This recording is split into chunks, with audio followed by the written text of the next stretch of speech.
അബി ഇവിടെ പറിച്ചിട്ടുണ്ട്. ഇത് 2 എണ്ണം കിട്ടി കണ്ടോ, എന്ത് വലിപ്പമുള്ളതാന്ന് നോക്ക്. സാധാരണ കാണുന്നതിലും നല്ല വലിപ്പമുണ്ട്. അപ്പോൾ നമുക്കിത് മുറിച്ച് നോക്കാം, എങ്ങനെയുണ്ടാവും നോക്കാം.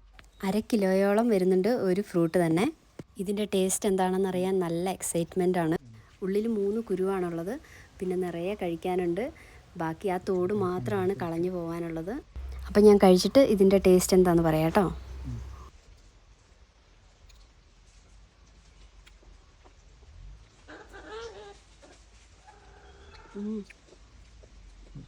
നല്ല മധുരമുണ്ട്, നല്ല മധുരമുണ്ട്. എന്തിൻ്റെ ടേസ്റ്റാന്ന് പറയാൻ പറ്റുന്നില്ല. കരിക്കിൻ്റെ ടേസ്റ്റാന്നൊക്കെ കേട്ടിട്ടുണ്ട്. കരിക്കിൻ്റെ ഒന്നും ടേസ്റ്റ് അല്ല, നല്ല പുളിയൊന്നുമില്ല, നല്ല മധുരം.